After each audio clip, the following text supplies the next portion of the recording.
Bonsoir, mesdames et messieurs, et bienvenue à cette nouvelle émission de Histoire à dormir debout. Alors, ici André Pelchat qui vous souhaite la bienvenue, toujours en compagnie de Charles Vigneault. Bonsoir, Charles. Bonsoir, André. Alors, ce soir, on va avoir des sujets quand même assez joyeux, parce que moi, je vais parler de quelque chose, je vais parler d'alcool, parce qu'il paraît que durant la pandémie, la consommation a beaucoup augmenté. Alors, on va parler de la prohibition et du lien entre la prohibition et la Société des alcools du Québec, ou plus exactement, comme on l'appelait à l'époque, la Commission des liqueurs. On va faire l'historique un peu de ça. Toi, tu vas nous parler d'humour. Oui, puis voir si les vieilles blagues de l'ancien temps pourraient nous faire rire encore aujourd'hui. C'est là la question. C'est là la question. C'est pas toujours le cas, mais certaines, oui.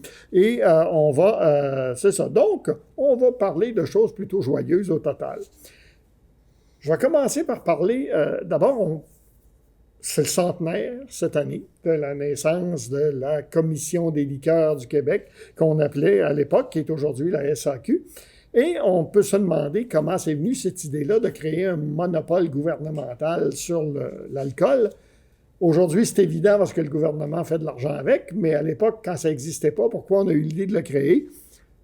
C'est en lien avec le mouvement de la prohibition, qui avait commencé sous la forme d'un mouvement de tempérance au 19e siècle. Devant les ravages que l'alcool faisait au niveau social, il s'était créé des mouvements où des gens s'engageaient à ne plus boire d'alcool, ce qu'on appelait la tempérance. Il y avait notamment... au Québec, deux prêtres célèbres, l'abbé Forbin Janson, qui venait de France, et l'abbé Chiniki, qui lui était un Québécois, qui plus tard est devenu un personnage scandaleux. Mais au départ, c'était deux apôtres de la tempérance. Et là, il y a eu des lois, comme en 1878. D'abord, ça a été beaucoup plus fort au niveau anglophone. D'abord chez les protestants, ce mouvement-là. Au Canada, en 1875, on avait fondé The Alliance for the Total Suppression of Liquor Traffic, l'Alliance pour la suppression totale du commerce de l'alcool. Et là, on a fondé d'autres mouvements à partir de là. 1878, le Canada a voté une loi pour encourager les villes à adopter la prohibition. On déléguait ça aux municipalités. Aux États-Unis, le mouvement est encore beaucoup plus fort qu'au Canada. C'était beaucoup un mouvement largement féminin, d'ailleurs.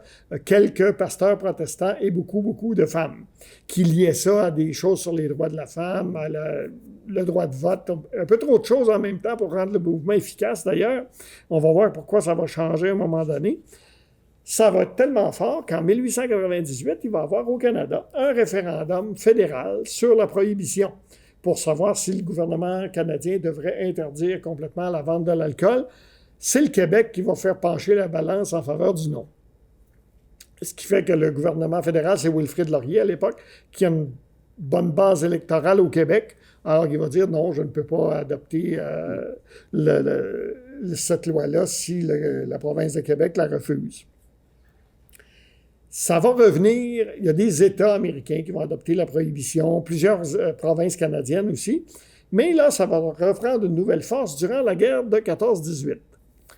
Le mouvement pour la prohibition aux États-Unis va en faire une affaire patriotique. On a dit, on ne veut pas que nos soldats soient affaiblis ou rendus, qu'aient leur faculté affaiblie par l'alcool. Donc, premier argument. Deuxième argument, les brasseurs aux États-Unis sont pour la plupart d'origine allemande. Qu'on pense à Busch, qu'on pense à Miller, qu'on pense à Hanheit, qu'on pense à Schlitz, les plus grandes parties des bières américaines sont d'origine allemande. Donc, on les soupçonne de faire exprès pour affaiblir le moral de l'Amérique, etc. Et là, le vent va changer de bord. Et en 1917, le 17 décembre, 18e amendement à la Constitution des États-Unis interdit la production, la vente ou le transport de boissons alcoolisées, mais également l'importation vers les États-Unis ou l'exportation en provenance des États-Unis et de tous les territoires sous leur juridiction à des fins de consommation de l'alcool. Ça va être ratifié finalement le 16 janvier 1919. Et va entrer en application un an plus tard, soit le 16 janvier 1920. Alors, on a le droit de boire de l'alcool, mais c'est à peu près impossible d'en obtenir en suivant les règlements de la loi. Si je ne me trompe pas, il avait appelé ça « The Great Experiment ». Hein, la grande expérience. Oui, « The Great Experiment ». Et ensuite, il y a seulement 2 États qui vont rejeter la prohibition, le Connecticut et le Rhode Island. On va voter aussi ce qu'on va appeler la loi Volstead en 1919, qui va élargir l'interdiction de production, de distribution et de vente d'alcool aux restaurants et aux bars. Donc, on ne peut plus prendre un verre au restaurant ni au bar. Et bien sûr, comme on sait, ça va être le début de la contrebande d'alcool vers les États-Unis va devenir une industrie majeure. Ça va être aussi d'autant plus qu'on n'a pas le personnel pour faire appliquer la loi. Les agents de prohibition, par exemple, en tout, juste pour l'État de New York au complet, ils sont 200. C'est absolument insuffisant. Et il y a des bars clandestins qui se créent, etc. Au Canada, on suit le mouvement. 1916, l'Ontario, la Nouvelle-Écosse, l'Alberta et le Manitoba vont adopter la prohibition. En 1917, la Nouvelle-Écosse, le Nouveau-Brunswick, la Colombie-Britannique vont aussi adopter la prohibition. En 1918, le Québec va adopter une loi sur la prohibition totale, mais on va la soumettre à un référendum. Ça va être rejeté à une majorité écrasante en 1919. Mais là, il y a une pression qui se fait sur le Québec par les autres provinces, par les États américains. On est tout seul là, à permettre la vente d'alcool. Alors, il faut faire quelque chose. Alors, le gouvernement Tachereau va essayer de trouver une solution mitoyenne. Il va, en 1921, fonder la Commission des liqueurs, le 1er mai 1921, qui va réorganiser le commerce de la boisson, qui jusqu'alors est entre les mains des épiciers. Là, on va pouvoir acheter seulement à la Commission des liqueurs, qui va aussi faire les règlements sur les permis d'alcool, puis ces choses-là pendant un bout de temps. C'est un pouvoir qui va leur être enlevé plus tard, mais au début, ils faisaient ça. En Colombie-Britannique, ils ont fait la même chose à peu près en même temps. D'ailleurs, eux autres aussi, ils ont eu un référendum en 1920 qui a aboli la prohibition et ils ont créé l'équivalent de la Commission des liqueurs du Québec. Et c'est là qu'on voit l'influence de la prohibition américaine dans les chiffres de vente de la Commission des liqueurs du Québec. Les revenus de la Commission du Québec en 1921-1922 sont de 4 millions, un peu plus de 4 millions de dollars. En 1929-30, on est monté à 20 millions. C'est pas tout au Québec qu'on buvait tout ça, qui a eu surtout une augmentation comme ça. Et ce qui est significatif, en 1933, quand la prohibition va être abolie, la vente va tomber à 5 millions. Donc, le chiffre de vente va tomber à 5 millions. Donc, une grande partie de ce qui était vendu par la Commission des liqueurs du Québec, en fait, s'en allait aux États-Unis. Il y a quelques épaves qui dorment au fond des lacs du Québec qui ont connu certaines fonctions à l'époque. C'est ça. D'autant plus que le gouvernement, dans les 9 premières années, donc les années 20, retirait 6 millions de dollars par an de la Commission des liqueurs, ce qui à l'époque était énorme. Et les débits de boissons, eux autres avaient versé seulement 829 000 dollars en taxes. Donc, on n'est pas à la même échelle du tout. Et c'est là, effectivement, au Québec, c'était devenu une industrie. À Rivière-Bleue, au Témiscouata, par exemple, ça a été qui est une localité à cheval sur la frontière canado-américaine. Ça passait là-bas. D'ailleurs, c'est là-bas qu'à un moment donné, un trafiquant s'est fait arrêter et le grand chef des trafiquants de la région a pris d'assaut un poste de douane américain, ce qui a causé un incident diplomatique assez majeur. La Nouvelle-Écosse a connu un boom de construction maritime. Ouais. Et c'était des bateaux conçus pour les contrebandiers.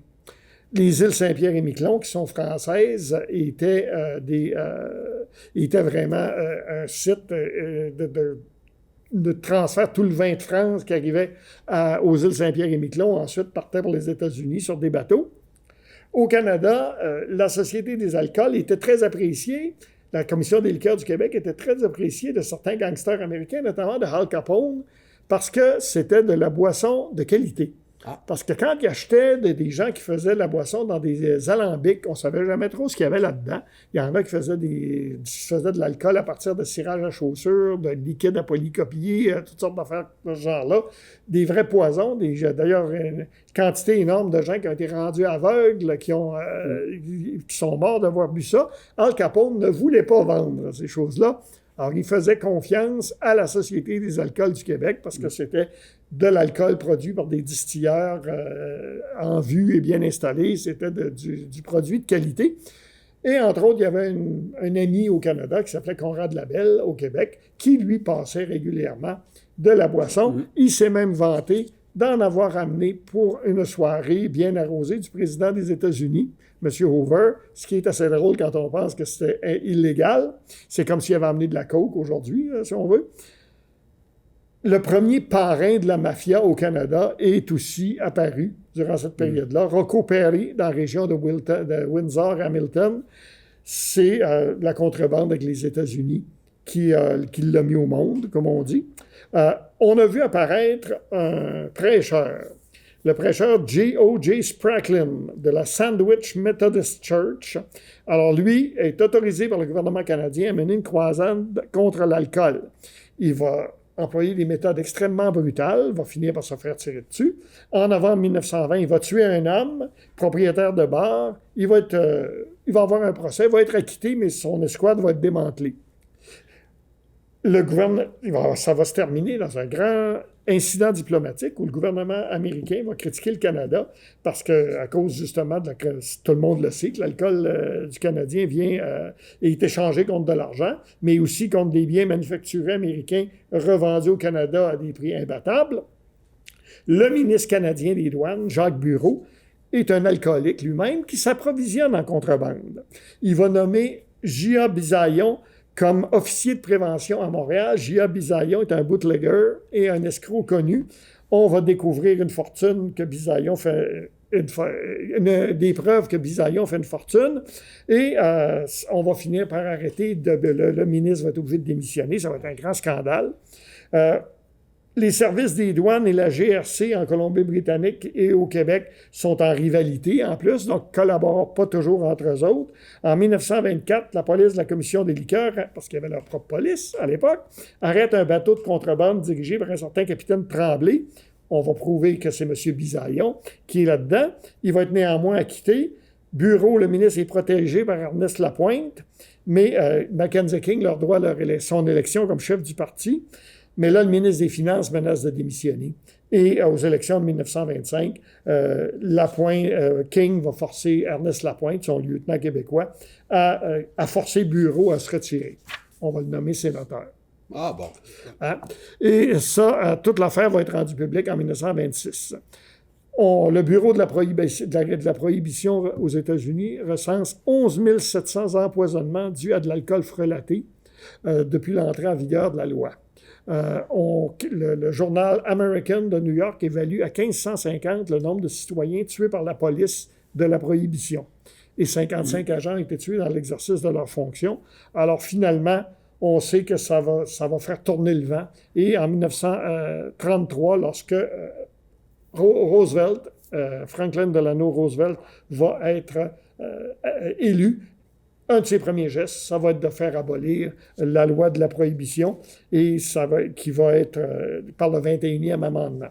Il va y avoir de grandes soirées bien arrosées le jour même et la GRC va annoncer en 1934 que 61 citoyens canadiens vont être accusés d'avoir fait partie du plus grand réseau de contrebande au pays, dont les 4 frères Bronfman. Ouais.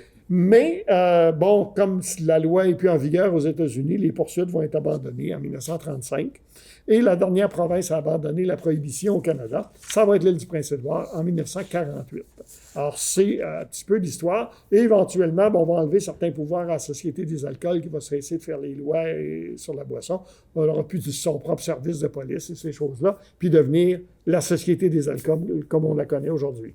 C'est toujours autour de ce concept-là de la prohibition. Prohibition de n'importe quoi, ça donne jamais les résultats escomptés. Tu peux pas contrôler ainsi l'esprit des gens, surtout quand ça tombe aussi dans le niveau de l'émotion puis des dépendances, entre autres. On a juste regardé actuellement tout ce qui concerne les lois sur la drogue. C'est pas pour rien que les chefs de police canadiens, l'Association des chefs de police canadiens, a recommandé la légalisation de toutes les drogues. En fait, il y a 45 offenses qui sont rajoutées de différents types parce que maintenant, c'est réglementé. Ça ne veut pas dire que tu as le droit de faire ce qu'il faut. Mais ça, c'est sensible. C'est une bonne façon d'agir alors que d'arriver puis de mettre le marteau dans le baril comme ils ont fait, là, puis de détruire une industrie, un mode de vie, puis surtout aussi que le monde il aimait ça. Hein? Tout le monde aime ça, je fais été puis avoir du plaisir, puis voilà. On a vu ce que ça a donné d'ailleurs, et malheureusement, la leçon n'a pas été retenue. Exact. Et puis on va tenter encore aujourd'hui de faire de la prohibition de toutes sortes de choses, mais ça... Quelqu'un m'a déjà demandé c'est quoi la principale leçon de l'histoire, et j'ai dit c'est que personne ne les retient jamais, les leçons de l'histoire. C'est bien dit, je vais me souvenir de celle-là. Et là, exact. On va rire un peu. Oui, en fait, rire, oui. Aujourd'hui, dans notre monde de divertissement, comme je mentionnais dans une autre émission, les fous du roi, c'était les Netflix de l'époque. OK? Donc, on a à reviser un peu nos concepts d'humour, mais pas en les regardant avec nos sensibilités, puis notre vécu, puis nos morales d'aujourd'hui. Là, on parle d'une époque qu'on ne peut même pas imaginer, à moins d'y avoir vécu. Tout ce qu'on sait, c'est par l'histoire, par les textes, ça donne une idée de ce qu'était la vie. On est capable de se le figurer, mais où était l'humour là-dedans? C'est des volumes et des volumes de textes. Et puis, comme tu me disais précédemment, quand tu lis un texte sur l'humour, habituellement, il n'est pas très, très drôle, il est très sérieux. Alors, on va plutôt aller du côté anecdotique. Donner des exemples. Un petit peu d'exemples. Bon, 1800 ans avant Jésus-Christ, Égypte antique, une blague qui a été écrite, qu'ils ont trouvé dans un papyrus qui s'appelle le papyrus Westcar, qui est en Angleterre au Metropolitan Museum, pas Metropolitan Museum, en tout cas History Museum, Natural History Museum, excusez-moi. Alors, je vous avertis tout de suite, là, il y en a peut-être qui vont trouver drôle, moi je ne vais pas trouver drôle trop. Comment divertit-on un pharaon qui s'ennuie? Alors, on fait naviguer un bateau rempli de jeunes filles vêtues seulement de filets de pêche et on presse le roi d'aller attraper un poisson. Oh! Disons que peut-être le capitaine Bonhomme aurait pu faire passer celle-là, mais ça, c'est ce qu'on était 1800 ans avant Jésus-Christ pour se bidonner. Dans le même genre que ça, là, on va aller faire un petit tour du côté de Sumer, à peu près à la même époque. Là. Eux autres, leur blague préférée, jamais vue depuis des temps immémoriaux, une jeune fille qui ne pète pas quand elle s'assoit sur les genoux de son mari. Encore là, essayons de voir l'humour dans ça. C'est ça. Je suis même pas sûr de la comprendre. Mais en fait, ça démontre qu'il y avait une très bonne conception du temps éternel. Et puis, alors là, il y a des temps immémoriaux. Maintenant, il y en avait des plus subtils. On va laisser tomber les jokes primitives. En fait, qu'est-ce que ça pouvait être, l'humour? Je me suis posé la question à l'époque de nos ancêtres les plus reculés. Puis je pense que si tu, comme moi, tu as vu, il y a bien des années, un film qui s'appelait La guerre du feu. Oui. C'était une odyssée préhistorique où il y avait plusieurs espèces d'hominidés ensemble. Là. Et puis, à un moment donné, ce groupe désespéré, affamé, ils ont perdu le feu, puis ils essayent de retrouver ça. Puis il y en a un qui est dans un arbre, puis il prend une grosse roche, puis il attire sur la tête de l'autre. Et il fend le crâne, ça saigne un peu. Mais tout le monde rit de ça, même celui qui s'assaigne un peu, il l'a trouvé drôle, ça lui a fait mal, puis ça a redonné le moral, puis ils ont reparti, puis ils ont finalement réussi leur quête, là. J'imagine que ça pouvait être à ça. Après ça, ben, peut-être des blagues qui étaient liées aussi à la survie, l'environnement, une blague d'un chasseur qui rencontre. Alors voilà. Puis ça a évolué maintenant. Si on retourne, disons, à Babylone, 3 marchands qui sont dans une caravane. Il y en a un qui possède un bœuf, qui tire une charrette pleine de biens, pleine de légumes, qui est possédé par le deuxième, puis le troisième les accompagne avec une vache. Alors arrive à l'oasis, il faut aller chercher de l'eau, ils sont trop larges, tout le monde se trouve une raison de ne pas y aller. Ah, moi j'ai peur qu'un lion mange ma vache, ainsi de suite. Finalement, ben, par manque de confiance ou quoi que ce soit, ils partent tous et trois ensemble. Là, évidemment, la vache s'accouple avec le taureau, fait un veau, le veau mange tout ce qu'il y a dans la jarrette. Les 3 bonhommes reviennent. Oh, la question c'est à qui appartient le veau, là? T'sais. Fait que ça, c'était le genre de blague avec un peu de quand même de réflexion en arrière de ça. Des genres de problèmes à résoudre. Exact, comme dans le même temps, à peu près, avec un peu plus tard, c'est-à-dire certains écrivains grecs célèbres, comme Homère, entre autres, qui va raconter dans l'Odyssée la tromperie d'Ulysse vis-à-vis Cyclope. Et quand Cyclope lui demande « Qui t'es? » Et toi qui réponds « Moi, je suis personne. » Et puis quand Ulysse donne l'ordre d'attaquer, alors Cyclope est là, puis « Défendez-moi, venez m'aider, personne m'attaque, personne m'attaque, personne m'attaque. » Évidemment, personne n'y a été. Alors, et puis là, la fameuse énigme du Sphinx qui est arrivée à peu près dans le même temps, que beaucoup considéraient comme une énigme, et puis d'autres considéraient comme une blague. Les Grecs pouvaient, il y en a plusieurs chez des Grecs, notamment, je me souviens d'un général Dienékès, je pense qu'il s'appelait, et lors d'une bataille contre les Perses, ses soldats viennent lui dire, l'ennemi sont tellement nombreux que leurs flèches vont cacher le soleil. Et il répond, tant mieux, nous nous battrons à l'ombre. Voilà, mon cher, on vient de vivre exactement l'essence de ça, l'humour. On compte une blague, ça provoque la blague chez l'autre, et puis là, le concours ou la soirée est partie comme ça. Un autre, par exemple, allons-y, Grèce antique, 300-400 avant Jésus-Christ, d'un livre que toi, tu connais, le Philogélos, qui est un manuel sur l'humour qui a été écrit. Belle lurette. Un paysan veut enseigner à son âge, à son âne, à ne pas manger parce que ça coûte cher. Alors, quelle meilleure façon que d'y couper vivre? Évidemment, le pauvre animal meurt, l'âne est mort, et puis là, notre paysan se lamente. « Oh, quelle perte, c'est épouvantable, juste au moment où il commençait à ne plus manger. » Fait que là, ça va chercher le... Ça, c'est un gag que j'ai entendu raconter quand j'étais petit très souvent. Ma mère le contait. Ouais. C'est-à-dire que c'est un gag qui a traversé plusieurs milliers d'années, les millénaires même. Ah oui. Un autre, les Romains, ce coup-là, OK?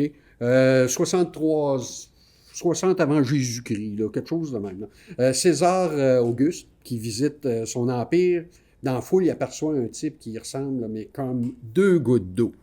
Curieux, il va se renseigner, il dit est-ce que ta mère n'aurait pas déjà travaillé, par exemple, au palais impérial à Rome? Lui, il répond non, mais mon père travaillait là. Alors là, ça nous laisse réfléchir un petit peu. Il y avait l'empereur Vespasien qui avait aussi beaucoup d'humour, entre autres, alors qu'il commençait à être vieux. Souvent, à l'époque, les empereurs, lorsqu'ils mouraient, ils étaient divinisés après leur mort. On en faisait un dieu. Alors, à un moment donné, il ne se sentait pas très bien et il dit à son médecin, je sens que je deviens Dieu. Ah, et voilà, c'est l'annonce. Je vais en finir avec une coupe rapidement parce que celle-là, je l'apprécie beaucoup. Artémius de Tralles, un mathématicien byzantin, 5e siècle, 6e siècle, assez génial, merci. C'est d'ailleurs l'architecte de la Hagia Sophia, qui est la merveille qu'on voit à Istanbul. Et puis, celui-là, il y a eu une chicane avec un avocat, comme c'est étonnant, un dénommé Zéno. Puis Zéno disait, t'as mis ton balcon devant ma vue et puis je te traîne en cours, puis évidemment, il a perdu. Qu'est-ce qu'il a fait à ce moment-là? Il a planifié sa vengeance puis a utilisé des mécanismes hydrauliques placés en secret sous la maison de l'avocat, ainsi que des miroirs sphériques qui reproduisaient la tempête. Et puis là, il a reconstruit un tremblement de terre. Puis il a fait déménager le gars. En tout cas, celle-là est très bonne. Puis ça m'a rappelé un autre du même genre, mais elle est à l'époque de la Renaissance, où un architecte avait dit au Doge de Venise qu'il pouvait construire la plus grande salle autoportante, c'est-à-dire qu'il n'y a pas de colonne au milieu, le plafond se supporte, et puis le Doge est emballé par ça, sauf qu'arrivent ceux qui connaissent ça, qui s'opposent, c'est impossible, ça ne passera pas, blablabla, tu vas être obligé de mettre des colonnes, évidemment. Le type construit la salle, les colonnes sont toutes là. Quelques années plus tard, lors d'une rénovation, on s'aperçoit que toutes les colonnes finissent à peu près à 2 mm et qu'elles ne supportent absolument rien. C'est ça aussi, l'humour sarcastique qui a été... Ça me rappelle des artistes au Parlement d'Ottawa qui sculptaient des têtes de vikings dans une salle. Ils voulaient signer au sommet de colonne. La salle est encore là, s'il y en a qui visitent. Et il y en a un, à un moment donné, qui voulait signer son nom, on lui a interdit. Alors, ces têtes de vikings, là, c'est les têtes des artistes eux-mêmes. Et il y en a un qu'on voit même qui a un casque de moto avec des lunettes. mais on ne peut plus l'enlever parce que ça fait partie du bâtiment. Et voilà. Maintenant. D'ailleurs, ça me fait penser à une histoire qui m'a été contée par un de mes collègues. À l'époque, je travaillais à Saint-Romuald. Et à l'église, des fresques ont été peintes et puis des images saintes. Et puis, évidemment, la religion puis le diocèse clergé ont décidé qu'ils ne payaient pas à l'artiste ce qui devait lui être payé. Peu importe, je n'ai pas les détails exacts, mais il est retourné la nuit, puis il a modifié la peinture, justement, dans le style avec des lunettes, un casque, quelque chose de même. Je vais finir avec une dernière, parce que là, on arrive... Hey, c'est bien, où ailleurs qu'à Histoire à dormir debout, on va voir deux gars se raconter des jokes qui datent de millénaires. Et voilà, on est bien. Alors, je vais finir avec la plus ancienne blague qui a été écrite. OK? C'est le moine Thomas Betson en 1400. Lui, il était un practical joker, quelqu'un qui il applique l'humour. Alors là, il a pris... Un joueur de tour. Un joueur de tour. Fait il a pris une pomme qu'il a évidée, puis il a mis un insecte à l'intérieur, un gros scarabée, puis il a recollé les deux moitiés. Là, on est dans un monastère. Là, le frère prieur, il voit bouger une pomme sur la table, et puis là, elle arrive, puis la pomme était possédée du démon. Imagine dans un monastère en 1400, en tout cas, je ne sais pas s'ils l'ont trouvé drôle, mais elle est bien bonne. L'autre, c'est qu'il était devenu un peu magicien. Fait qu'il y avait toutes sortes de trucs avec des cheveux pour faire léviter des œufs, etc. Mais c'était toujours centré autour du démon. Plus tard, par exemple, au 17e siècle, on va inventer la cérémonie du lavage des lions à la Tour de Londres. Et puis là, on va vendre des billets, puis ils vont en vendre des billets, puis ça en vend encore aujourd'hui. Un bon coup, un peu plus haut niveau. Alors, c'est Philippe York. C'est un noble. En 1740, il va produire un faux journal. Okay? Le English Mercury, qui aurait été publié en 1588, ce qui en ferait le plus vieux journal de l'histoire. Là, même les universités n'ont pas été en mesure de prouver que c'était faux. Et puis, il a fini par en faire don au British Museum, puis pendant des décennies, il a été considéré comme authentique. Puis même encore aujourd'hui, il y a des demandes d'entrée sur Wikipédia qui sont relatives au contenu de ce journal-là que des chercheurs utilisent encore de nos jours. Là, il y en a beaucoup d'autres blagues. On n'a pas eu le temps de parler de la caguette des spaghettis par le reportage de la BBC en 1958. Ouais. Ni du 1er avril, date... c'est ça. Alors, c'est tout le temps qu'on a. Alors, mesdames et messieurs, restez à l'antenne de TVCBF. Ici André Pelchat et Charles Degnaud qui vous disons bonsoir.